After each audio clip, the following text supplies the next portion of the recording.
Look, I'm just going to be straight with you right now, because what happened in the last 48 hours inside professional golf is something that nobody saw coming at the. We are not talking about one story today. We are talking about two Rory McIlroy developments that dropped almost simultaneously, and when you put them together, the picture they paint is genuinely alarming for the future of the PGA Tour. One of these stories is about a champion who is mentally exhausted after one of the most emotionally draining weeks of his career. The other story is about a superstar who is quietly but deliberately walking away from the traditional structure of professional golf. And the people running the PGA Tour are reportedly starting to feel the consequences of that decision. This is not drama for the sake of drama. These are documented facts, confirmed quotes, and real reports from people inside the sport. And by the time we get through both stories today, you're going to understand exactly why this moment feels like a turning point, not just for Rory McIlroy, but for the entire future of elite professional golf.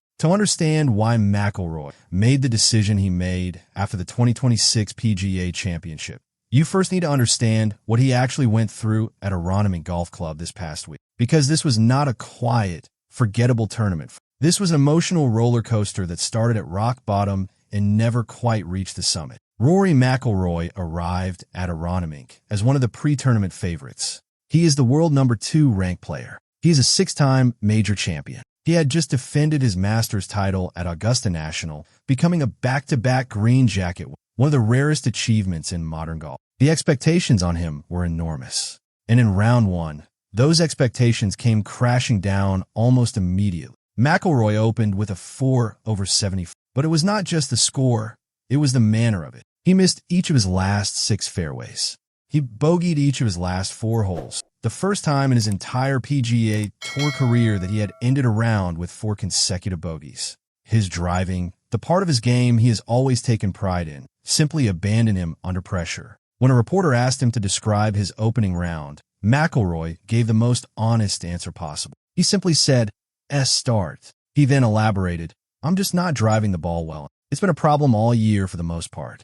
I miss it right, and then I want to try to correct it. And then I'll overdo it, and I'll miss it left. Once I get under the gun, it just seems like it starts to go a little bit wayward on me." Former Ryder Cup captain Paul McGinley reinforced that diagnosis, stating plainly, all of his dropped shots, except for one, were dropped from being wild off the tee and being unable to recover. After that opening round, McIlroy was tied for 105th place. The cut was a genuine concern. But what happened over the next 2 days showed exactly why he is considered one of the greatest competitors of his generation. He grinded. He battled.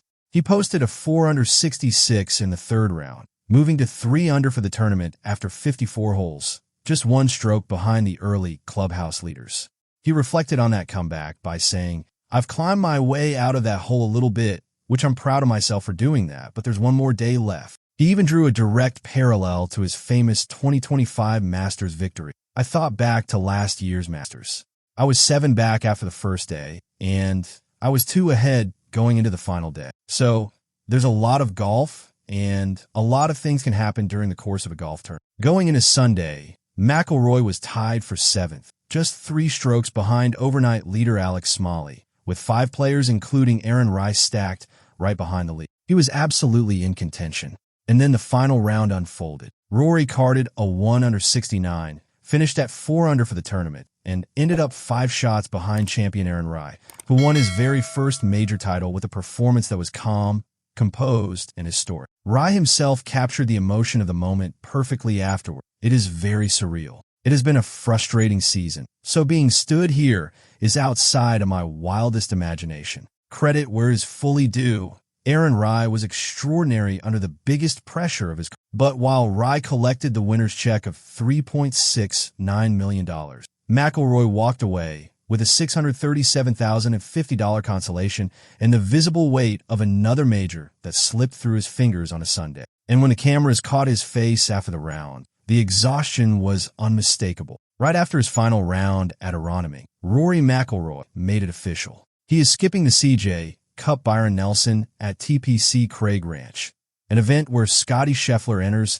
as defending champion after dominating last year's field by 8 shots. McIlroy's exact words after his round were simple and direct. "I'm going to take a couple weeks off, and then Memorial will be my next one. That means his confirmed return to competitive golf is the Memorial Tournament in Ohio, beginning June 4th. Now, for anyone who has been paying close attention to McIlroy over the past couple of seasons, this decision is not a surprise. He did the exact same thing in 2025, skipping the Byron Nelson that year as well. He said at the time that he needed to recharge the batteries a little bit. The pattern is consistent and deliberate, but the context around this particular break makes it heavier than usual. Rory McIlroy is not just a golfer. He is one of the most prominent public figures in professional sports. Every single week, regardless of where he is playing, he is answering questions about LIV golf, about the PGA Tour's future, about merger talks, about his own legacy, about rankings, about expectations. He has been the most visible defender of the PGA Tour throughout the most chaotic period in professional golf history. That kind of responsibility, on top of the physical and mental demands of competing at the highest level week after week, compounds in ways that are difficult to quantify, but very easy to see when you watch him closely. The exhaustion after Aronimink was not just about a myth. It was the accumulation of everything. And here's the thing, McIlroy has been telegraphing this shift for years. He has spoken openly and repeatedly about protecting his energy, being smarter with his schedule, and thinking more carefully about longevity. This break is entirely consistent with everything he has been saying publicly. The only difference now is that the stakes feel higher because the second story, the bigger one, is now coming into clearer focus.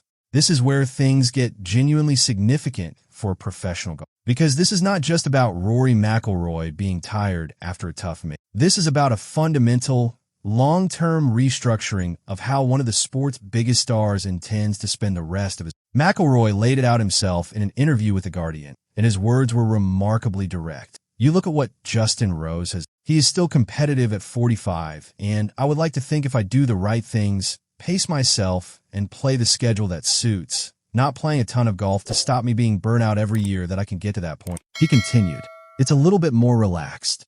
I feel like I've done a really good job over the last 5 or 6 years of not living and dying by every shot around. I don't want to say the tour stuff is less important, but at the same time, if I have 10 years left and I really want to prioritize the majors, then the other tournaments are great to play in. You want to win them. It is just that every time I play in a PGA Tour event, I have one eye on what I need to do for the next few weeks leading into majors. That is not a vague hint. That is a clearly stated career philosophy from a 37-year-old athlete who has completed the career Grand Slam, won 6 major championships, and now has his eyes fixed on a very specific target for the remainder of his playing day. And the evidence of this shift is already extensive. Look at what McIlroy has already dropped from his schedule in recent. In 2025 alone, he skipped the RBC Heritage, the Memorial Tournament, the Century, and the St. Jude Championship, all of which carried $20 million purses and significant FedEx Cup points. In 2026, he has already withdrawn from the Arnold Palmer Invitational due to back pain, skipped the Zurich Classic, passed on the Texas Children's Houston Open, and now confirmed he will miss the Byron Nelson. These are not scheduling conflicts. These are deliberate, calculated decisions made with a long-term plan in mind. The back issues are a real and accelerating factor in all of this.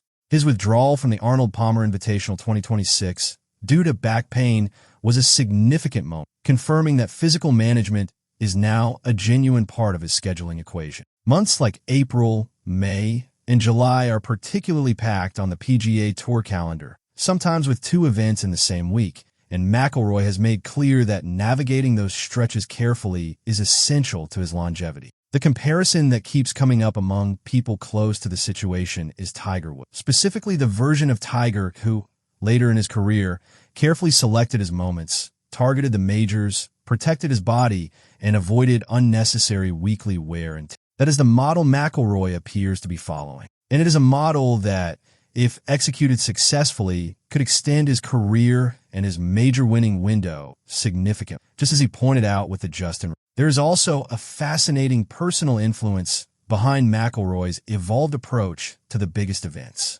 He credited Phil Mickelson with advice given during a practice round roughly 15 years ago that ultimately reshaped how he thinks about Augusta National. Mickelson told him that he loves Augusta because he can play aggressively there with a short game as a safety net. McIlroy initially disagreed, seeing the course as punishing for aggression. But over time, he adopted that mindset improved his putting and short game. And that philosophical shift, born from a single conversation over a decade ago, contributed directly to his 2025 Masters victory after 3,899 days of waiting for a major title. The lesson here is that McIlroy is someone who thinks deeply about the long game in every sense of that phrase. Here is where the story moves beyond Rory McIlroy, the individual, and becomes a story about the institution of professional golf itself. Because McIlroy is not just another talented player choosing to play fewer events. He is the PGA Tour's most important public asset during one of the most turbulent periods in the sport's history. Throughout the entire LIV golf conflict, McIlroy was the player who stood at the microphone. He defended the PGA Tour publicly and repeatedly. He answered the hard question. He pushed back against LIV. He was the face of the tour's resistance. And internally, according to multiple reports, people connected to the tour understand exactly what that means. One source reportedly captured the concern precisely. He's one of the pillars of the product. That is not an overstatement. When Rory McIlroy is in a field, the tournament feels bigger. Ratings move. Crowds grow. Conversations happen. His presence elevates every event he enters. So the question that people inside professional golf are now sitting with is straightforward but deeply uncomfortable. What happens to the weekly importance of regular PGA Tour events if McIlroy is only showing up for majors and a handful of signature events? What does that do to the perceived value of those tournaments? And perhaps most critically, if McIlroy pulls this off successfully, building a focused, major-centric schedule that extends his career and his winning window, what stops other elite players from doing exactly the same thing? The contrast with Scottie Scheffler is worth noting here. Scheffler, the world number one, still plays a comparatively fuller schedule. He entered the CJ Cup Byron Nelson as defending champion. He is present week to week in a way that McIlroy is increasingly choosing not to be. But Scheffler is also 29 years old. McIlroy is 37. The calculus is different. And the precedent that McIlroy is setting deliberately, publicly, and without apology is one that younger stars will be watching very carefully as their own careers develop. The broader question hanging over all of this is one that the PGA Tour does not have a comfortable answer. Are we moving toward an era where the sport's elite players treat the regular tour schedule as preparation for majors rather than as the primary goal? Because if that shift happens at scale, it fundamentally changes the identity and the commercial value of weekly PGA Tour events. Despite everything, Rory McIlroy is not walking away from golf. He is walking away from the grind. And there is a meaningful difference between those two things. His confirmed return is the Memorial Tournament, beginning June 4th in Ohio. After that, 2 of the 4 majors still remain on the 2026 calendar. The U.S. Open at Shinnecock Hills in June and the 154th Open Championship in July are both still ahead of him. 2 more chances to add to his major